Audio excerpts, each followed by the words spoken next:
کیسے بچائیں، قرض سے ہم کیسے بچیں، بہت اہم موضوع ہے۔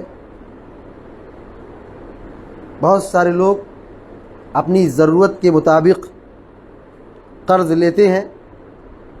لینا اور دینا جائز اور درست ہے۔ بہت سارے لوگوں کے کام، کاروبار، ضرورت قرض سے مکمل پاتے ہیں، لیکن یہ بھی ایک سچائی ہے کہ بہت سارے لوگ، بالخصوص آج کے زمانے میں، لوگ قرض تو لے لیتے ہیں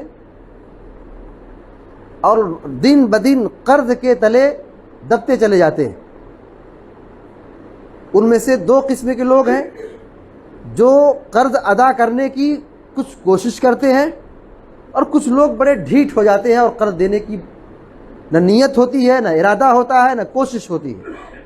بہرحال قرض جس بھی شکل میں ہو، یہ فتنہ ہے، یہ مصیبت ہے، یہ پریشانی ہے۔ پیارے نبی صلی اللہ علیہ وسلم کی سیرت کا اگر آپ مطالعہ کریں، اب اچھی طرح سمجھ سکتے ہیں کہ قرض کی سنگینی کیا ہے، قرض کی خطرناکی کیا ہے۔ قرض کو فتنہ قرار دیا گیا ہے۔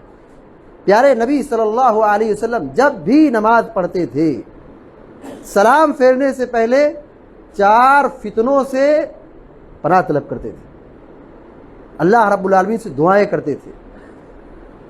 بخاری، مسلم اور حدیث کی مختلف کتابوں میں یہ دعا موجود ہے، اللہم انی اعوذ بک من عذاب القبر وَأَعُوذُ بِكَ مِن فِتْنَةِ الْمَسِيحِ الدَّجَّالِ وَأَعُوذُ بِكَ مِن فِتْنَةِ الْمَحْيَا وَفِتْنَةِ الْمَمَاتِ اللَّهُمَّ إِنِّي أَعُوذُ بِكَ مِنَ الْمَأْثَمِ وَالْمَغْرَمِ۔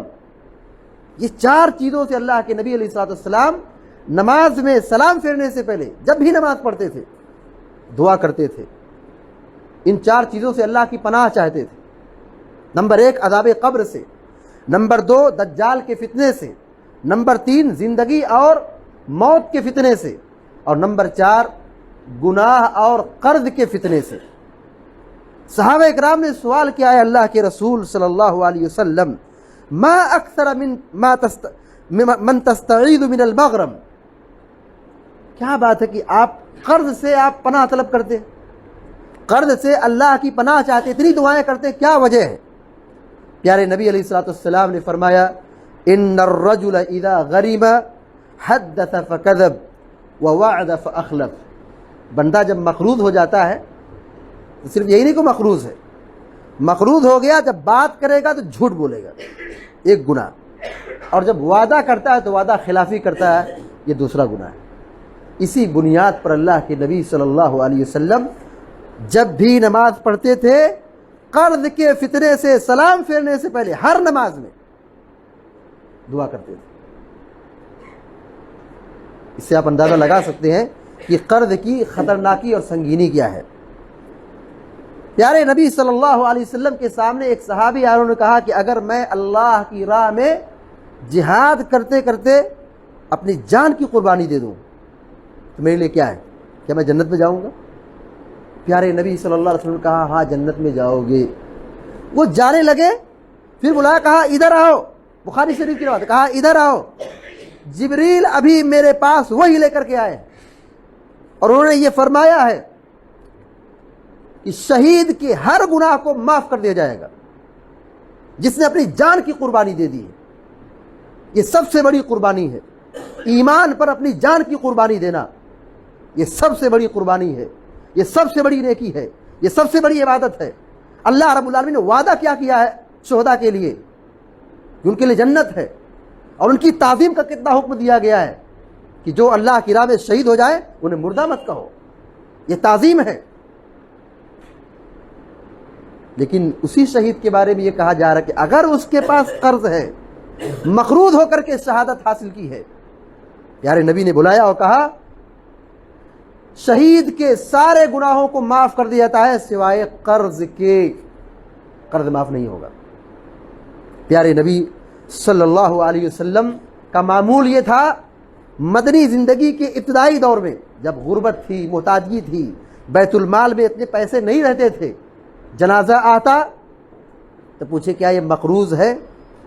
یہ آدمی جس کا جنازہ لایا گیا ہے کیا یہ مقروض تھا؟ لوگ کہتے ہاں یہ اس پر قرض تھا۔ آپ صلی اللہ علیہ وسلم کہتے تھے کہ میں جنازہ نہیں پڑھوں گا، اپنے بھائی کی جنازے کی نماز پڑھ لو۔ اللہ اکبر، یہ رونگٹے کھڑے کرنے والی بات ہے۔ امام کائنات، امام الانبیاء والمرسلین، خاتم النبیین ایسے لوگوں کے جنازے نہیں پڑھتے تھے۔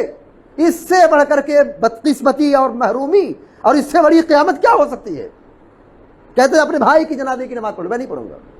جب اللہ نے آپ کو کشادگی دے دی، فتوحات کا دور آیا، مالداری کا دور آیا، اور آپ کے پاس بیت المال میں پیسے ہوتے تھے، پیارے نبی علیہ الصلوۃ والسلام کہتے تھے مقروض ہے، میں اس کا قرض ادا کروں گا۔ یہ آپ کا اخلاق تھا۔ لیکن ابتدائی دور میں آپ نے جنازے کی نماز نہیں پڑھائی ہے، لوگوں کو قرض کی خطرناکی اور سنگینی سے متنبہ کرنے کے لیے۔ یاد رہے کہ اگر ہم نے دنیا کے اندر کسی کا مال کھایا، چاہے جس بھی طریقے سے ہو، قرض لے کے کھایا ہو، چھین کے کھایا ہو، چوری کر کے کھایا ہو، ڈاکہ ڈال کے کھایا ہو، جیسے بھی کھایا ہو، اگر ہم نے کسی بھی آدمی کا مال ناجائز طور پر لیا ہے، دنیا میں تو بچ جائیں گے، کوئی ہو سکتا ہے کہ وہ سورس ہے، مضبوط ہے، پاورفل ہے، عہدہ ہے، منصب ہے، بڑا ہے، یا بچ گیا دنیا کے قانون سے، لیکن آخرت میں بچ نہیں سکتا ہے، آخرت میں بچ نہیں سکتا ہے۔ پیارے نبی صلی اللہ علیہ وسلم نے فرمایا کیا تم جانتے ہو مفلس کون ہے؟ لوگوں نے کہا مفلس وہی ہے جس کے پاس روپے پیسے نہ ہو۔ نارمل بات ہے، جس پاس پیسہ نہ ہو غریب ہے، مفلس ہے۔ پیارے نبی علیہ الصلوۃ والسلام کی مراد وہ نہیں تھی کہ دنیا کا مفلس، پیارے نبی علیہ الصلوۃ والسلام کی مراد یہ تھی کہ آخرت کا بھکاری کون ہے، آخرت کا کنگال کون ہے، آخرت میں مفلس کون ہے۔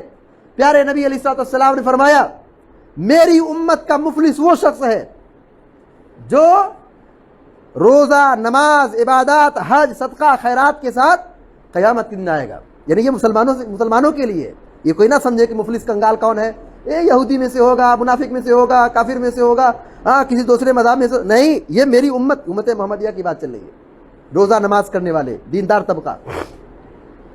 لیکن دنیا میں کسی کا مال کھایا ہوگا، حدیث میں بہت ساری باتیں ہیں، مال کھایا، ہاتھ مارا پیٹا، بد کلامی کی، گالی گلوچ کیا۔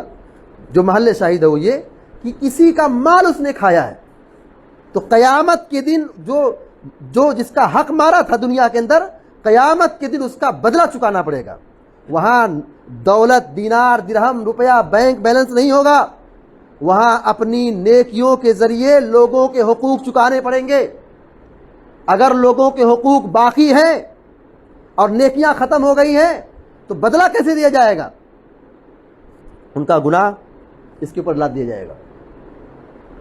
دنیا میں تو روزہ رکھا ہے، نماز پڑھا ہے، زکوٰۃ دیا ہے، حج کیا ہے، عمرہ کیا ہے، لیکن لین دین میں، معاملات میں بڑا کچا تھا، معاملات میں بڑا کچا تھا، لوگوں کا مال کھاتا تھا، قرض لے کے بیٹھا تھا، یا کسی بھی طریقے سے ناجائز طریقے سے مال کھایا تھا۔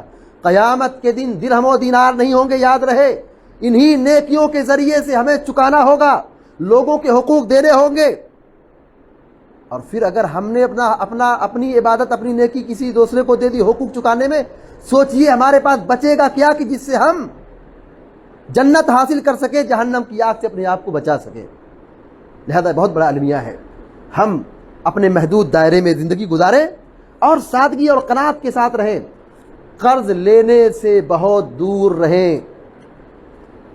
اب دیکھیے اللہ کے نبی صلی اللہ علیہ وسلم نے قرض کی سنگینی کس قدر بیان فرمائی ہے۔ کہا نفس المؤمن معلقۃ بدینہ حتی یقضى عنہ، مومن کی روح، مومن کی جان لٹکی رہتی ہے اپنے قرض کی وجہ سے، مسلسل اسے عذاب ہوتا ہے۔ میت کا قرض ہے، اس کا قرض باقی ہے، یاد رہے عذاب قبر ہوتا ہے۔ معلقۃ بدینہ، اس کے قرض کے برابر اسے عذاب ہوتے رہتا ہے، یہ عذاب کا سلسلہ باقی رہے گا کب تک؟ حتی یقضى عنہ، یہاں تک اس کا قرض چکا نہ دیا جائے۔ اس لیے کیا مسئلہ ہے وراثت میں؟ کسی کا انتقال ہو گیا، اس نے کچھ مال چھوڑا ہے، زمین ہے، پراپرٹی ہے، جائیداد، جو بھی مال چھوڑا ہے، گھر والے کیا سوچتے ہیں؟ نہیں مجھ کو اتنا چاہیے، میرا یہ حق ہے، میرا یہ حق ہے، میں کروں گا، مجھ کو یہاں کا ملنا چاہیے، میں آگے کا لوں گا، میں ادھر کا لوں گا، میں روڈ کا زمین لوں گا۔ گھر والے تو یہی اختلاف کرتے ہیں. شریعت کا مسئلہ یہ ہے کہ اگر میت کے پاس جو مال ہے، مال کی تقسیم بعد میں ہوگی، اس کا قرضہ پہلے چکایا جائے گا. یہ مسئلہ یاد رہے، میت کا قرضہ پہلے چکایا جائے گا، وراثت کی تقسیم اس کے بعد ہوگی. جو بچے گا تب اس کی وراثت تقسیم ہوگی. یہ نہیں کہ پہلے وراثت لے لو اور جو دیندار ہے، جو شریف ہے، وہ بڑا لڑکا ہے جو کماتا ہے، وہی قرضہ ادا کرے. نہیں، وراثت کی جو تقسیم ہوگی پہلے میت کا جو ترکہ ہے، مال چھوڑا ہوا ہے، اس میں سے اس کا پہلے قرض ادا کیا جائے گا، بعد میں وراثت کی تقسیم ہوگی. یاد رہنا چاہیے. نفس المؤمن معلقۃ بدینہ حتی یقضی عنہ. مومن کی روح کو برابر عذاب دیا جاتا ہے یہاں تک کہ اس کا قرض ادا نہ کر دیا جائے. اس کے قرض کی وجہ سے، قرض لینے کی وجہ سے، مقروض ہونے کی وجہ سے اسے عذاب دیا جائے گا یہاں تک کہ اس کا قرض ادا نہ کر دیا جائے. اس لیے قرض کے معاملے میں بڑا حساس رہنا چاہیے، بیدار رہنا چاہیے، اس کے بارے میں ٹینشن لینا چاہیے، فکر مند ہونا چاہیے. پیارے نبی صلی اللہ علیہ وسلم نے فرمایا، من اخذ اموال الناس یرید اداءها ادى اللہ عنہ. ہم قرض لیتے ہیں نا تو ہماری کیا ذمہ داری ہے؟ جب مجبوری ہو، جب ضرورت ہو، قرض لیں، جائز ہے یہ اپنی ضرورت پوری کرنے کے لیے. لیکن سب سے بڑی ذمہ داری یہ ہے کہ لینے سے پہلے اس کے ادا کرنے کے بارے میں فکر مند ہونا چاہیے، نیت کرنا چاہیے. کیا فضیلت ہے؟ کہا من اخذ اموال الناس یرید اداءها ادى اللہ عنہ.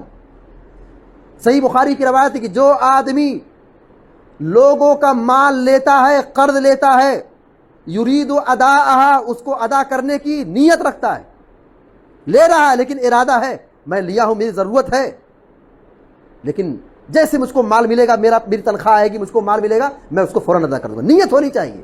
اگر یہ نیت ہو، عزم ہو، حوصلہ ہو، ارادہ ہو، پختہ عزم مصمم ہو، ادى اللہ عنہ، اللہ اس کی طرف سے ادا کر دے گا.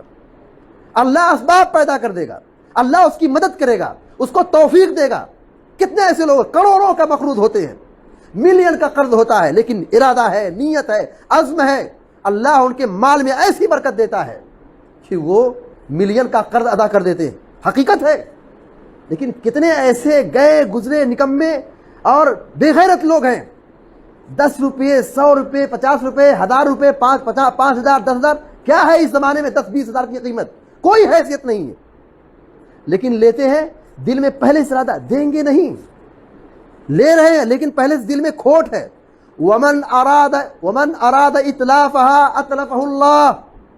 جو آدمی قرض لیتا ہے، لوگوں کا مال لیتا لیکن پہلے سے ارادہ ہے کہ نہیں، اس کو دھوکہ دینا ہے، اس کو برباد کرنا ہے، اس کا نقصان کرنا ہے، اس کو تباہ کرنا ہے، اس کو ٹینشن میں ڈالنا ہے، پہلے سے ارادہ کہ دینا نہیں ہے.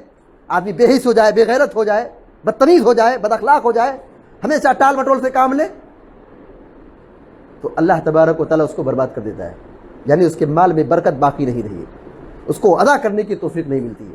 کتنے ایسے لوگ ہیں، 1000، 10,000، 25,000، 30,000، 40,000 قرض لے لیتے ہیں لیکن ادا کرنے کے لیے کوئی بھی فکر مند نہیں ہے، کوئی بھی کوشش نہیں ہے.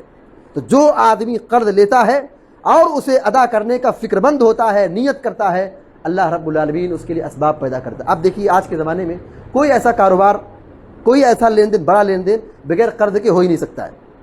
اگر آدمی کو فلیٹ لینا ہے، زمین لینا ہے، بغیر قرض لیے ہوئے تجارت نہیں کر سکتا، کاروبار نہیں کر سکتا، زمین نہیں لے سکتا. بہت سارے لوگوں کو معاملہ یہ، لیکن بہت سارے لوگ ہیں جو لیتے ہیں قرض لیکن اس کی ادا کے لیے فکر مند ہوتے ہیں. اللہ تعالیٰ مدد کرتا ہے، وہ زمین کے مالک ہو جاتے ہیں، بڑی تجارت کے مالک ہو جاتے ہیں، اور ان کی آمدنی کے اسباب اللہ تعالیٰ کھول دیتا ہے اور ان کے لیے معاملہ آسان ہوتا ہے، وہ قرض کو ادا کر دیتے ہیں. تو یہ قرض کے متعلق چند تمہیدی باتیں تھیں. آئیے اب دیکھتے ہیں کہ قرض کے فتنے سے ہم اپنے آپ کو کیسے بچائیں. قرض بہت بڑی مصیبت ہے، بہت بڑی پریشانی کی چیز ہے، اسے ہمیں بچنا ہے. سوال ہے کہ ہم کیسے بچیں. نمبر 1، سب سے پہلی ذمہ داری ہماری یہ ہے کہ ہم مال کمائیں، محنت کریں، اپنی آمدنی کو بڑھانے کی کوشش کریں. کاہل اور سست نہ بیٹھیں، ایک جگہ سیٹ نہیں ہو رہا ہے دوسری جگہ جائیں، آمدنی کے ذرائع بڑھائیں.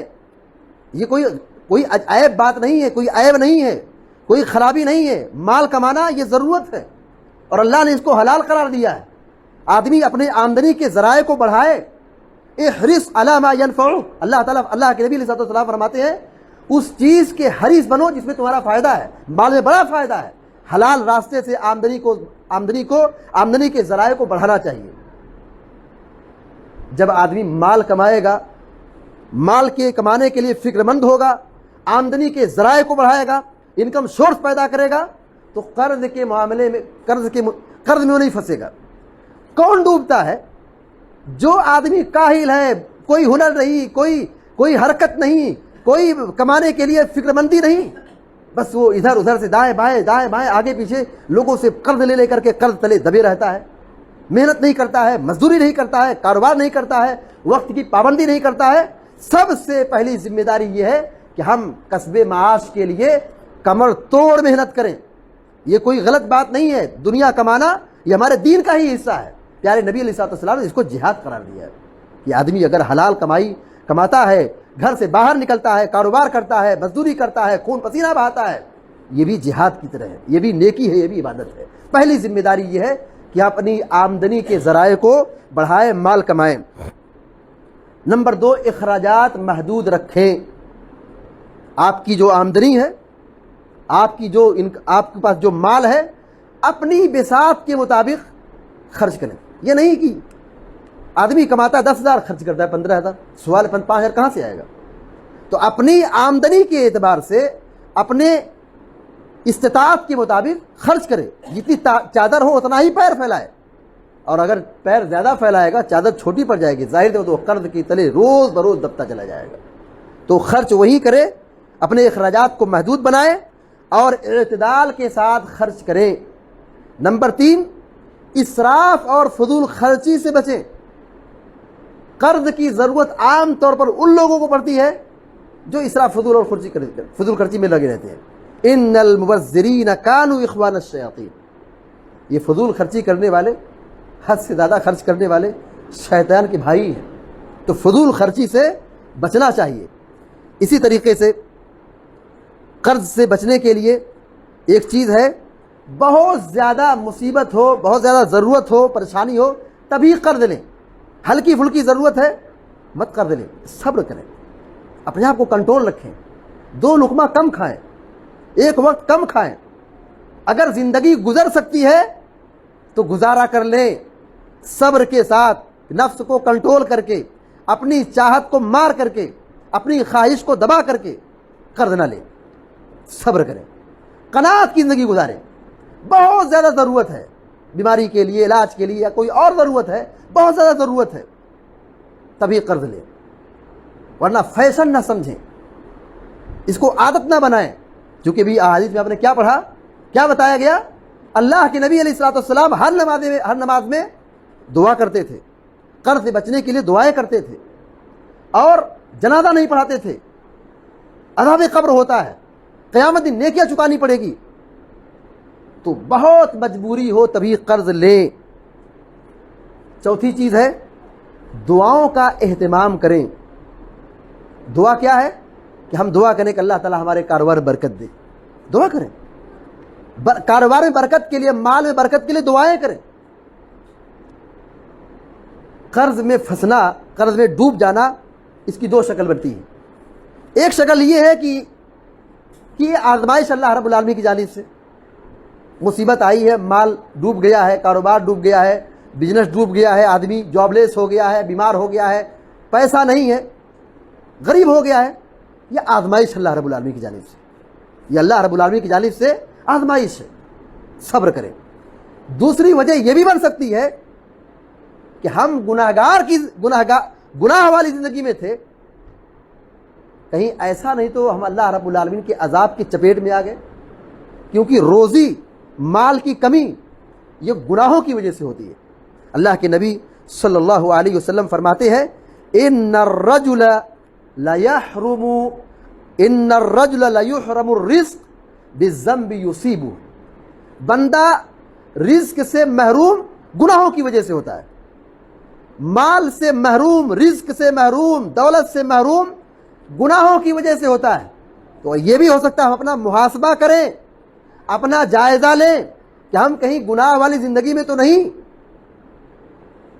جس کی بنیاد پر ہم رزق اور روزی سے محروم ہو رہے ہیں، مال میں بے برکتی پیدا ہو رہی ہے، اس کا محاسبہ کریں۔ تو دو اسباب سے آدمی کنگال ہوتا ہے، مفلس ہوتا ہے، محتاج ہوتا ہے۔ ایک تو یہ اللہ تعالیٰ کی جانب سے آزمائش ہو، اور دوسرا یہ کہ بندہ گناہ کی زندگی میں، گناہ میں داخل ہو گیا، گناہ کی سزا اسے مل رہی ہے۔ اسی طریقے سے قرض سے بچانے والی جو دعائیں ہیں، قرض کے فتنے سے جو بچانے والی دعائیں ہیں، اس دعا کا ہم اہتمام کریں۔ اللہ کے نبی صلی اللہ علیہ وسلم نے فرمایا ہے کہ اگر پہاڑ برابر بھی اگر قرض ہو، بندہ ان دعاؤں کا اہتمام کرے اور قرض کی ادائیگی کے لیے فکر مند ہو، تو اللہ تبارک و تعالیٰ اس کے قرض کو ادا کر دیتا ہے، اس کے لیے اسباب پیدا کرتا ہے۔ ایک دعا یہ ہے، اللہم اکفنی بحلالک عن حرامک واغننی بفضلک عمن سواک، اور ایک دعا یہ ہے، اللہم انی اعوذ بک من الہم والحزن والعجز والکسل والبخل والجبن وضلع الدین وغلبۃ الرجال۔ ایک دعا یہ ہے، اللہم انی اعوذ بک من عذاب القبر واعوذ بک من فتنۃ المسیح الدجال واعوذ بک من فتنۃ المحیا والممات، اللہم انی اعوذ بک من المأثم والمغرم۔ اس طرح ایک دعا یہ ہے، قل اللہم مالک الملک تؤتی الملک من تشاء وتنزع الملک ممن تشاء وتعز من تشاء وتذل من تشاء بیدک الخیر انک علی کل شیء قدیر رحمن الدنیا والآخرہ ورحیمہما بها عن رحمت من سواک۔ اس طرح ایک دعا یہ ہے، اللہم رب السماوات والارض ورب العرش العظیم ربنا ورب كل شيء فالق الحب والنوى ومنزل التوراة والإنجيل والفرقان وأعوذ بك من شر كل شيء أنت آخذ بناصيته اللهم أنت الأول فليس قبلك شيء وأنت الآخر فليس بعدك شيء وأنت الظاهر فليس فوقك شيء وأنت الباطن فليس دونك شيء اقضی عنا الدین واغننا من الفقر۔ یہ جو آخری دعا پڑھی گئی ہے، اللہ کے نبی صلی اللہ علیہ وسلم سونے سے پہلے یہ دعا پڑھتے تھے، جس میں اس بات کی وضاحت ہے کہ اے اللہ تو ہمارے قرض کو ادا کر دے، اقضی عنا الدین، ہمارے قرض کو ادا کر دے، اور اپنے فضل سے ہمیں بے نیاز کر دے، اتنی روزی دے دے کہ ہم قرض کی ضرورت نہ ہو، ہم بے نیاز ہو جائیں۔ اسی طریقے سے قرض سے بچنے کے اسباب میں سے ایک سبب یہ ہے کہ ہم رسم و رواج کے فتنے سے بچیں۔ آج آپ دیکھیں سماج میں بہت سارے لوگ ہیں، شادی بیاہ میں خاص طور سے، ہمارے آج کے دور میں ہماری کوئی بھی شادی بغیر قرض کے نہیں ہو سکتی ہے، چاہے مالدار آدمی ہو غریب آدمی۔ بہت بڑے بڑے لوگ وہ بھی قرض لیتے ہیں، قرض لے کے شادی کرتے ہیں۔ قرض لینا ایک ضرورت ہے، واقعی ضرورت ہے، لیکن رسم و رواج کے نام پر آدمی لوگوں سے قرض لے، یہ تو غلط بات ہے۔ ہماری شریعت میں سادگی بتائی گئی، ہماری شریعت میں نکاح اور شادی بیاہ بڑا آسان ہے۔ ضرورت ہے کہ ہم شادی کو آسان بنائیں، شادی بیاہ کو آسان بنائیں، رسم و رواج سے پاک بنائیں۔ رسم و رواج کے چکر میں بہت سارے لوگ قرض لیتے ہیں اور قرض لے کے اس کے تلے ڈوب جاتے ہیں۔ اسی طریقے سے قرض کے فتنے سے بچانے والے اسباب میں سے ایک سبب یہ ہے کہ ہم تقوی والی زندگی گزاریں، استغفار کریں، کثرت سے استغفار کریں، تقوی والی زندگی گزاریں، نیک اعمال کریں، صلہ رحمی کریں۔ یہ چند ایسی نیکیاں ہیں، تقوی، استغفار اور صلہ رحمی، جس سے بندے کو روزی ملتی ہے، مال ملتا ہے، روزی کے اسباب مہیا ہوتے ہیں۔ اللہ کے نبی صلی اللہ علیہ وسلم نے فرمایا، من سرہ ان یبسط لہ فی رزقی وان ینسأ لہ فی اثری فلیصل رحمہ۔ یہ صلہ رحمی کی فضیلت ہے کہ جو شخص یہ چاہتا ہے کہ اس کے مال میں کشادگی ہو، اس کی عمر میں کشادگی ہو، عمر بڑھا دی جائے، چاہیے کہ صلہ رحمی کرے، استغفار کثرت سے کریں۔ استغفار کی کثرت یہ روزی کے اسباب میں سے ہے۔ فقلت استغفروا ربکم انہ کان غفارا یرسل السماء علیکم مدرارا ویمددکم باموال وبنین ویجعل لکم جنات ویجعل لکم انہارا ما لکم لا ترجون اللہ وقارا۔ یہ استغفار کی فضیلت ہے کہ استغفار کرنے سے مال میں، اولاد میں، روزی میں کثرت ہوتی ہے، برکت کے دروازے اللہ تعالیٰ کھول دیتا ہے۔ تقویٰ کی زندگی گزاریں، اس سے روزی ملتی ہے، وَلَوْ أَنَّ أَهْلَ الْقُرَىٰ آمَنُوا وَاتَّقَوْا لَفَتَحْنَا عَلَيْهِمْ بَرَكَاتٍ مِّنَ السَّمَاءِ وَالْأَرْضِ، اگر بستی والے ایمان لاتے، تقویٰ کی زندگی گزارتے، ہم ان کے لیے زمین و آسمان کی برکتوں کو کھول دیتے، زمین اور آسمان کی برکتیں کھل جاتی، آدمی قرض سے محفوظ ہو جاتا۔ اسی طریقے سے ہم قرض کے فتنے سے بچنے کے لیے تقویٰ اختیار کریں۔ اللہ رب العالمین فرماتا ہے وَمَن يَتَّقِ اللَّهَ يَجْعَل لَّهُ مَخْرَجًا، جو تقویٰ اختیار کرتا ہے ہم اس کے لیے نکلنے کا راستہ بنا دیتے ہیں، مصیبت سے، پریشانی سے نجات دے دیتے ہیں، اس کے لیے راستہ بن جاتا ہے، آسانی پیدا ہو جاتی ہے۔ اس کے بعد اللہ نے کیا فرمایا وَيَرْزُقْهُ مِنْ حَيْثُ لَا يَحْتَسِبُ، اور میں اسے وہاں سے روزی دوں گا جہاں سے وہ سوچ بھی نہیں سکتا ہے۔ اللہ تعالیٰ کیا کہہ رہا ہے؟ میں اس متقی بندے کو وہاں سے روزی دوں گا جہاں سے وہ سوچ بھی نہیں سکتا ہے۔ آدمی سوچتا کہاں ہے میرے یہاں آمدنی ہے، میری یہ آمدنی ہے، یہی سے روزی ملے گا، نہیں، اللہ رب العالمین کہہ رہا ہے میں اسے وہاں سے روزی دوں گا جسے اسے کبھی خواب و خیال میں نہ ہوگا۔ یہ تقویٰ کی اہمیت ہے، ہم تقویٰ اختیار کریں، اس سے ہم قرض کے فتنے سے محفوظ رہیں گے، اور بالخصوص نمازوں کی پابندی کریں، نماز کی پابندی کریں، اس سے بھی بندہ قرض کے فتنے سے ہر نماز میں دعا کرے گا، اللہ تعالیٰ اس کے قرض کے مسائل کو آسان کر دے گا، اس کے لیے آسانی پیدا کر دے گا۔ یہ چند باتیں ہیں جس کے ذریعے سے اگر ہم عمل کریں تو ہم قرض کے فتنے سے اپنے آپ کو بچا سکتے ہیں اور قرض سے اپنے آپ کو محفوظ رکھ سکتے ہیں۔ یقیناً بڑا خوش نصیب ہے وہ آدمی جو آج کی اس مہنگائی کے دور میں قرض سے بچا ہوا، بہت بڑا خوش نصیب ہے وہ آدمی، سب سے بڑا مالدار وہی ہے، سب سے بڑا خوش نصیب اور مالدار وہی ہے جو آج کے دور میں قرض سے بچا ہوا ہو۔ لہذا ہم سب دعا کریں کہ اللہ تعالیٰ ہمارے مال اولاد میں کشادگی عطا فرمائے، خیر و برکت عطا فرمائے، اور قرض کے فتنے سے ہم سب کی حفاظت فرمائے، اور جو مقروض ہیں اللہ تعالیٰ ان کے قرض کی ادائیگی کا راستہ ہموار کر دے، اللہ تعالیٰ مقروض کے قرض کو ادا کر دے، ان کے لیے آسانی پیدا کر دے، اور ہمارے مال میں اولاد میں برکت عطا فرمائے، اور ہمارے وطن میں ہم سب کے لیے عزت اور سکون عطا فرمائے، امن و امان عطا فرمائے، ہر قسم کے دنگے فساد اور مصیبت سے ہم سب کی حفاظت فرمائے، اور مریضوں کو اللہ تعالیٰ شفائے کاملہ عطا فرمائے۔ غزہ اور فلسطین میں جو مسلمان مظلوم ہیں اللہ تعالیٰ ان کی مظلومیت کو دور فرمائے اور ظالموں کو ہلاک و برباد کرے، مسجد اقصیٰ کی حفاظت فرمائے، حرمین شریفین کی حفاظت فرمائے، اور اللہ تعالیٰ ہم سب کو دنیا و آخرت میں کامیابی عطا فرمائے، جنت الفردوس میں داخلہ نصیب فرمائے، عذاب قبر سے بچائے، دجال کے فتنے سے بچائے، عذاب جہنم سے بچائے، آمین یا رب العالمین۔ اقول قولی ھذا واستغفر اللہ لی ولکم ولسائر المسلمین فاستغفروہ انہ هو الغفور الرحیم، وصلی اللہ علی نبینا محمد وسلم تسلیما۔